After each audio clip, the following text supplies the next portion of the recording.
اگه فکر میکنین یه گربه ملوسه که فقط میخوره و میخوابه، خیلی بد قضاوتش کردی. این گربه دقیقاً برعکس چیزیه که به نظر میاد. پشت این چهره گوگلی یه شکارچی مخوف قایم شده. گربه پالاس.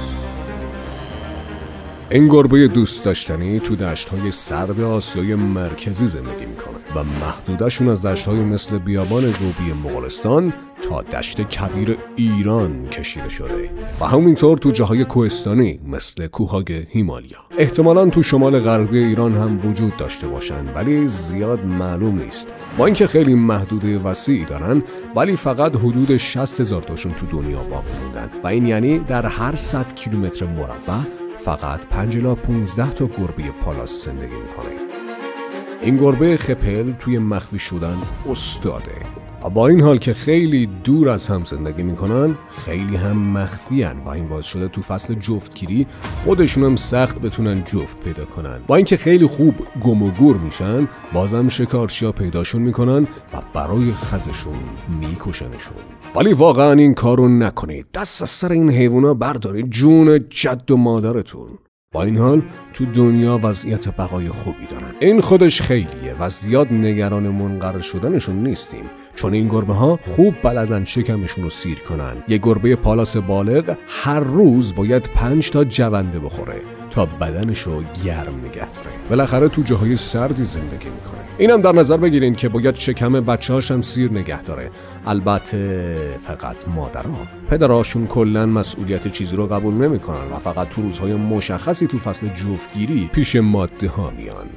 این رفتار تو گربه‌سانان خیلی زیاد اتفاق میفته. گربه پالاس جونده های مورد علاقه‌اش جربیل و ول هستن، ولی پیکا رو به هر شکار دیگه‌ای ترجیح میدن. آره، پیکا جزو جونده ها نگفتم، چون پیکا فامیل خرگوشه و خرگوش جونده به حساب نمیاد. گربه پالاس خیلی فرصت طلبه و هر چیزی از جمله مارمولک ها، پرنده های کوچیک و بچه مارموت ها، یا بهتره بگم بچه خوشتیپ ها، اینا رو هم شکار میکنه.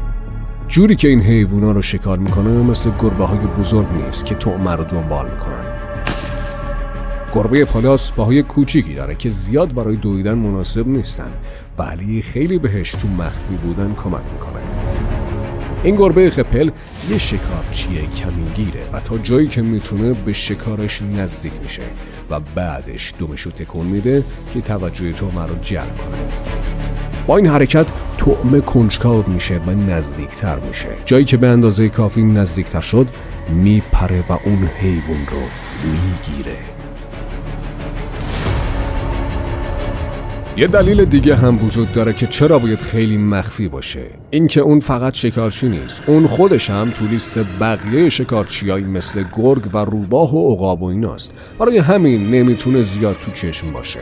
گربه های بزرگ معمولا شکارچی بزرگتر از خودشون ندارن، برای همین براشون مهم نیست که تو چشم باشن و کلن حیوونا هرچه شکارچیای بزرگتر بیشتری داشته باشن، معمولا بیشتر به سمت مخفی کاری میرن.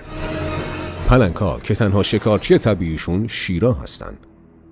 پلنگ‌ها معمولاً با مخفی کاری شکار میکنن، ولی بعضی وقتا جرأتشو پیدا میکنن که تو چشم بیان و مستقیما شکارشون رو دنبال بکنن. حالا که تا آخر اومدی، یه فکت خوب بهت بگم. گربه پالاس در واقع خپل یا چاق نیست. این همش موه، چون تو جاهایی به شدت سردی زندگی میکنه. ممنون که تا آخر نگاه کردین. لایک و سابسکرایب یادتون نره. زیست گرم.